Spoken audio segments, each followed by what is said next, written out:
At dawn, when fog still hung over the camp, one of the warriors, a guard from the inner circle, was found strangled in his tent.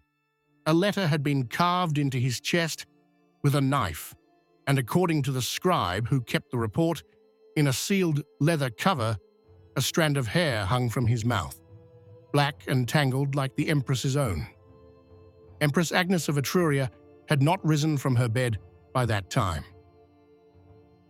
Her chambers, separated from the military camp by brocade curtains and a moat filled with hot ashes, reeked of sweat, excrement, and the sour smell of ointments that old healers rubbed into her joints. Touching her was considered sacred, but in her final weeks, only drunks or the doomed sought this touch.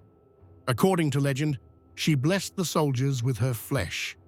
On the night before battle, she allowed them into her tent one by one, and they returned with eyes full of horror. But this time, no one came out. In the morning, she was found lying in a pool of her own blood, with torn scratches on her shoulders and thighs, but alive. She whispered, it was the enemy himself. The report to Marshal Norbert said, the lady is unrecognizable.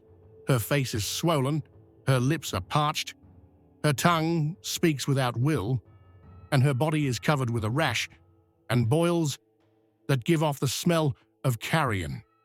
She was taken to the fortress of Sant Roberto, where treatment began, bloodletting, washing with vinegar, rubbing with donkey ashes, and prayers from the hermit Gervasio, who had arrived from Padua on the personal orders of the archbishop. One chronicler wrote, white worms infested her skin, despite day and night vigils. The first rumors of blasphemy spread within a week. The priest who served at the inner chapel disappeared, leaving only a note. She gave her blessing, but it came from darkness.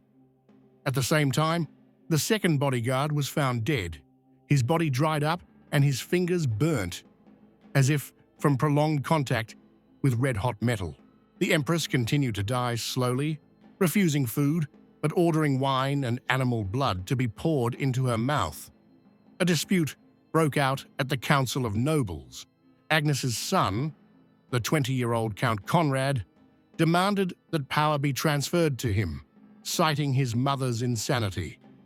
His uncle, Duke Aldo, on the contrary, insisted on continuing her reign, arguing that holiness is always accompanied by suffering.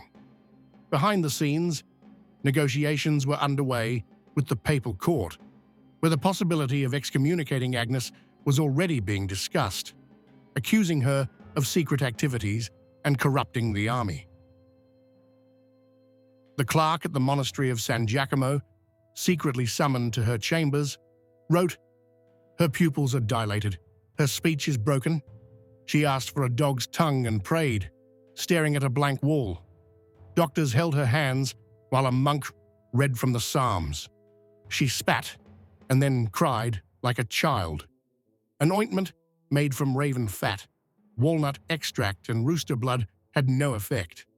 The ulcers on the inside of her thighs began to heal, covered with black skin, but they gave off a sweet smell.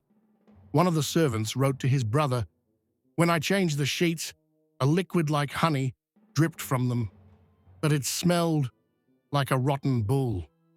She no longer recognized those close to her. One night, according to the captain's report, Agnes stood up naked and walked barefoot through the gallery, leaving bloody footprints on the tiles.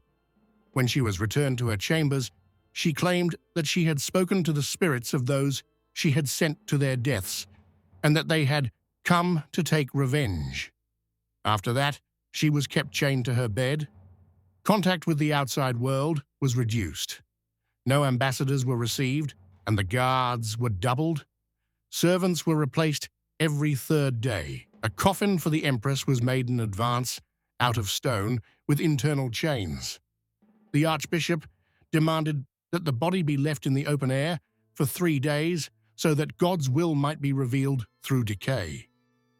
But the embalmers refused to approach it. One of them, Brother Matteo, claimed that he heard the body breathing even after the pulse had stopped. He was executed for sacrilege. Death came on the 48th day after the onset of the fever.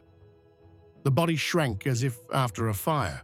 The skin turned white, and the teeth were exposed like those of a beast. An autopsy revealed a thickening of the liver and a separation of the intestines. The treatise on the fall of Agnes states the illness was not of earthly origin. After her death, the army fell apart. Conrad was poisoned 9 days later. Aldo seized power and declared an era of repentance. Agnes's entire wardrobe was burned, her portraits were destroyed, and even her name was carved out of the inscriptions on the palace walls. The people whispered that now, at night, she walks through the fortress and blesses those who sleep alone. But in treatises and letters, a different picture remained. A ruler, driven mad by fear, surrounded by lies, corpses, and poison, poisoned not by a potion, but by power that rotted before she did. When vessels of vinegar and oil began to be placed outside the palace chambers, no one said aloud that it was because of the stench. But on the third day, after her return from her last campaign in the southern steppes, the court knew that the Empress was ill. The illness was not named. The court physician, who had arrived from Poland, claimed that it was an internal inflammation and that her blood was rotting inside her. Others silently repeated punishment for adultery, for the ritual, for what she called a blessing. Every morning, trays with bloody handkerchiefs soaked in sticky green mucus were brought to her chambers. According to reports, she soon could not stand.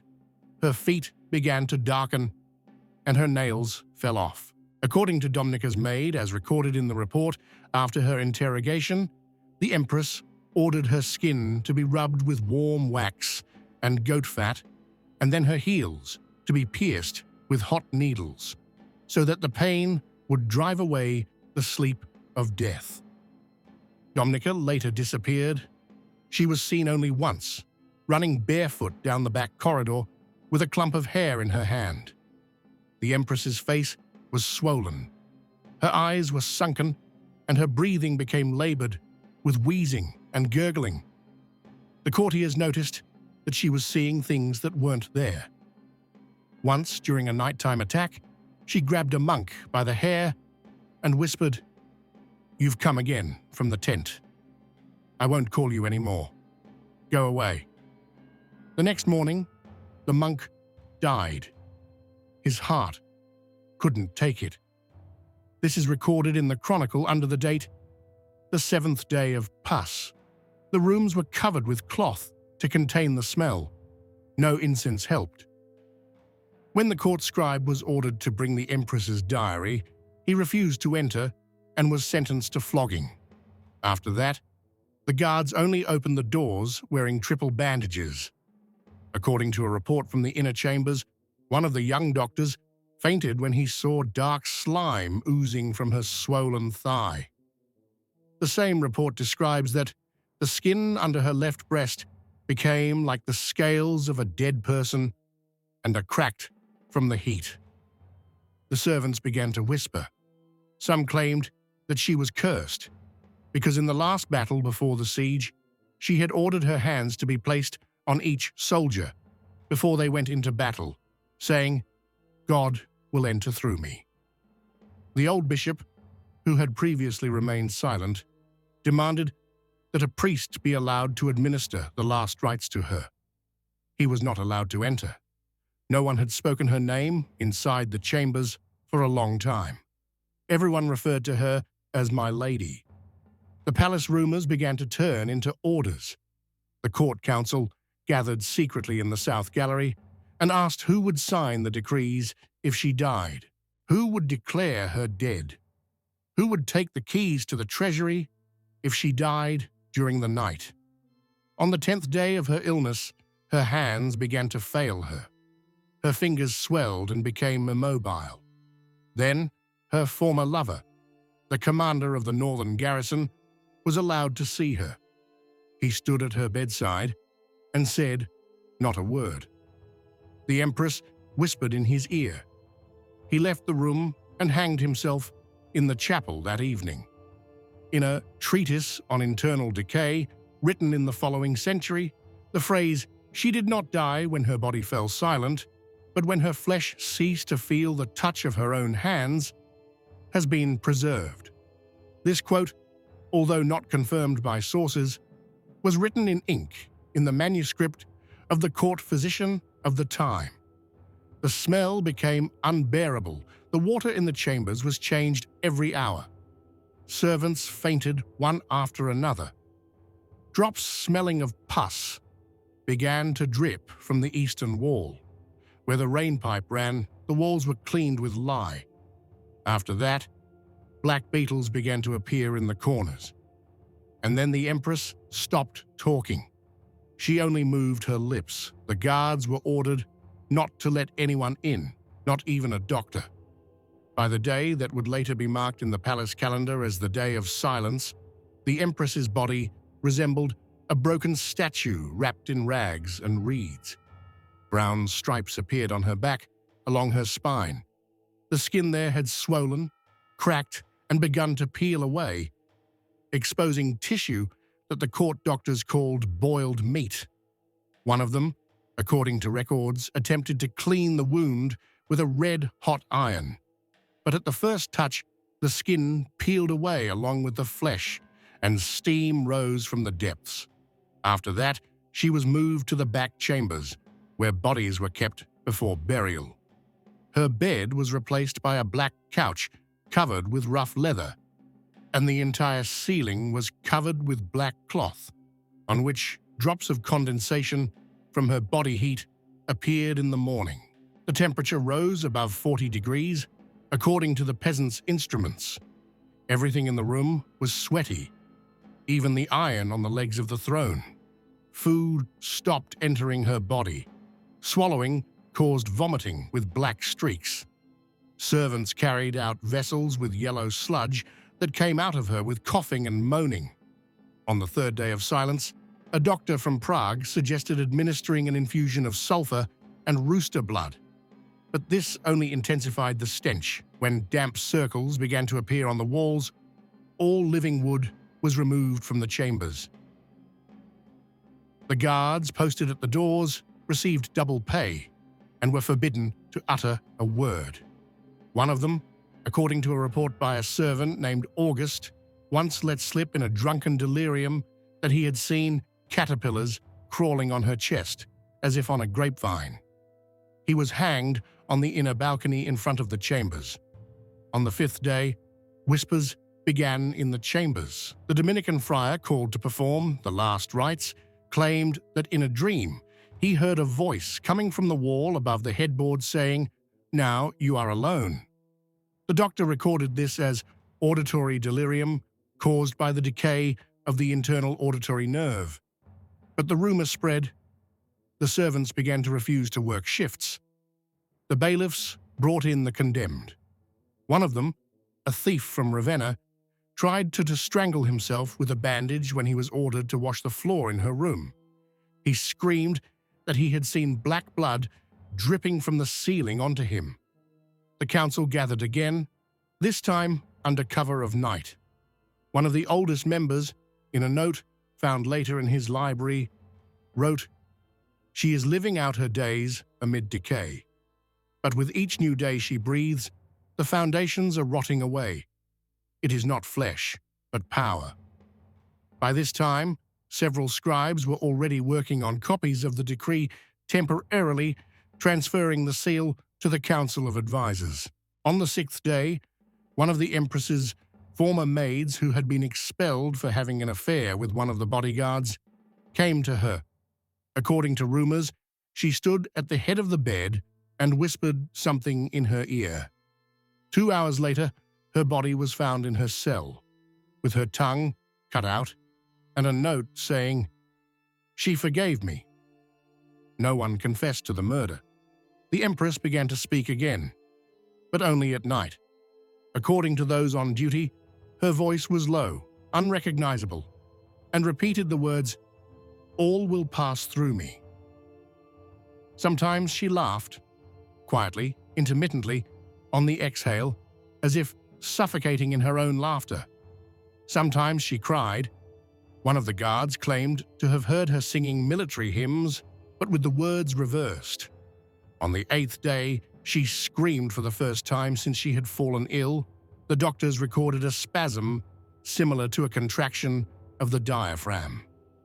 Her head rose, the skin on her neck cracked, and a yellowish liquid oozed out. Her lips parted, and a dental crown fell out of her mouth. Then she fell silent again. One of the doctors who arrived from Münster suggested opening the abscess under her right knee. This was done, and a thick black mass oozed out, giving off a pungent, tarry smell. After that, she regained consciousness for half a day. She even recognized the names of 2 people from her entourage, asked for water, and requested that a cross be placed on her chest. But then she began bleeding from her ears. No one entered her chambers that night. The doors were sealed with wax. Guards who did not speak. The common language were posted outside the door. At midnight on the 10th day, a crack appeared in the ceiling of the chambers. The stone above the bed had settled and was secured with iron brackets, but moisture continued to seep through. By morning, grey-green stains had appeared on the sheets, which had been changed during the evening. The temperature in the room dropped. Despite the Empress's fever, she was still burning, but the air had become cold. Because of this, her skin became covered with a film of mold. A doctor from Milan, an old man with trembling hands, confirmed that blood separation had begun, a term later used in an anatomy treatise. The Empress's face changed. Her cheeks fell, but her eyes remained open, glassy, with a frozen expression of mockery. Her eyelids were covered with a thin film. She no longer responded to light, sound, or touch. But in the night hours, her lips still moved, silently. In those same days, rumors broke out in the capital. Allegedly, the Empress was not dying, but was keeping death at bay with a ritual. It was said that every night in the palace cellars, a secret mass was held, during which senior courtiers cut rotting pieces from her body and burned them on an altar to prevent her from dying before a new military decree was signed. One of the blacksmiths, working at the southern gate, wrote on the wall with resin, "She is holding us all in her womb." He was hanged before dawn. The council had not met for 3 days. The scribes received orders in the name of the chancellor, but without a signature. The heir, who had been living in the Western Fortress all this time, sent a letter demanding that he be allowed to see his mother. There was no response. One of his men tried to break into the chambers but was detained by the guards. Later, a report stated that he had been gagged until he stopped struggling. His name has not been preserved. On the same day, they began to break the floor above the underground passage leading to the old chapel. Under the pretext of repairs, 2 inquisitors entered. None of them came out. Only 2 days later were their bodies found in a well near the chapel. One of them had been skinned alive. By the evening of the 13th day, the Empress's breathing became as rare as that of an animal. A doctor from Pisa recorded the 8 breaths per minute. With each breath, there was a crackling sound like breaking wood. Pinkish pus oozed from her nose. Her teeth were exposed, her gums receding. Ulcers were found on her tongue, from which dark blood oozed. According to a servant who was later locked up in a convent, her tongue moved independently of her will. On the 14th day, the body began to emit a cadaverous odor, even though her heart was still beating. A coldness emanated from her chest. She was moved to a new bed, but everything the fabric touched soon began to grow moldy. 3 members of the shift fainted, and one of the servants vomited upon entering the room. On the 15th day, the body began to be prepared for embalming. Doctors and herbalists tried to predict where the autopsy would be performed. The Empress was not to be touched until her last breath. Such were the orders of the Church Council. But they were already boiling resin, grinding fir resin, and preparing bandages from flax and ash. By nightfall, her face began to darken. The color changed to grey-purple, and her lips cracked.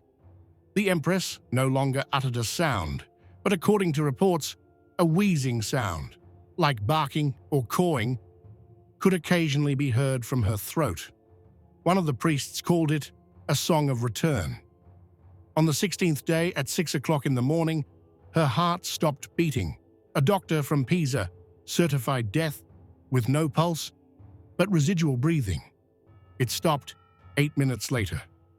Her last breath came with a gurgling sound, and a wet stream flew from her mouth, a mixture of blood and mucus that landed on the floor near the throne.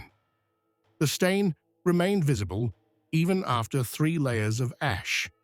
Her death was not announced immediately. The body remained in the same chambers for another day. The guards were ordered to kill anyone who tries to enter. One of the guards later confessed under torture that he had heard someone laughing inside that night. The Empress's body was not removed until the 3rd day, when the smell of death began to penetrate the galleries and chapels, even through heavy fabrics and sealed windows. 4 people assigned to prepare the body refused to do so, citing its unbearable presence. 2 of them later confessed under torture that they thought the deceased's eyes were moving in the darkness. The embalming took place in the closed chambers of the Western Tower. Carpenters removed the furniture and covered the windows with sackcloth. The doctors opened the chest cavity by the light of 5 lamps, but one of them died that same day.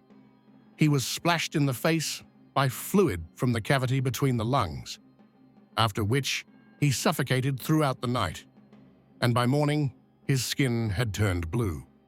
From the Treatise on Internal Decay, compiled later on the basis of the autopsy. The liver disintegrated on contact, the stomach was swollen, and the lungs were covered with dead spots. A viscous grey substance was found in the skull, which was inexplicable and resembled a clot of wax and fat. The genitals turned black and began to separate from the body when turned over. The removed internal organs were sealed in clay pots and buried near the northern wall of the monastery, hidden from the clergy to avoid desecration of the land. The blood on the floor was scraped off with knives and burned along with scraps of fabric. The coffin with the body was covered with dark copper. The face was not exposed. The lid was sealed with wax, which even the monks later refused to remove. As the coffin was carried through the courtyard, one of the cavalry officers lost consciousness. According to witnesses, he heard someone inside say his name. The funeral was formal but brief. The priest, who read the prayers at the grave, stumbled twice and, in a panic, blurted out, "Even the angels will not take her." He was ordered to be silent. 2 days later, he was found dead in his cell, suffocated, his face contorted. The next day, the capital was closed, all roads were patrolled, guests were not allowed in, and the markets were silent. It was announced that the country is observing 3 days of mourning. But behind the palace walls, a struggle began. The heir arrived at night. Without an escort, the entrance to the throne room was walled up. One of the bishops, who had previously supported the Empress, refused to recognize him. The throne still breathes. Supporters of the old nobility, led by the Chancellor, tried to proclaim a temporary government, but were captured and imprisoned in a tower. Several of them later disappeared while trying to escape. Within a week, a new prayer rule was introduced. Women were forbidden to approach the troops, and soldiers who had previously participated in the night blessings were scattered to distant garrisons. Officially, this was to maintain the borders, but unofficially, it was so that they would forget whom they served. From the report of the chaplain at the eastern garrison, the soldiers refused to kiss the icons. They claim that the taste of the Empress's lips is still on their skin, and no prayer can wipe it away. One of them tore off his cassock and threw himself into a well. Another carved her name on his forehead. Everyone repeats that her death is not the end, but only a sign. Less than a month later, unrest began in the country. 2 provinces declared independence from the throne. Local commanders refused to swear allegiance to the new ruler. In southern churches, secret rituals began to be performed in which women took part in ritual unions with the spirit of the deceased. The church declared this heresy, but was unable to stop its spread. Foreign ambassadors wrote in their reports to Rome and Königsberg about moral decay, rotten faith, and power held by the bones of a woman. The last mention of the Empress's body is made in an archivist's record for the summer of the following year. The coffin was opened, the body disappeared, the remains of the vessel were broken. No investigation was conducted. The page was crossed out in ink,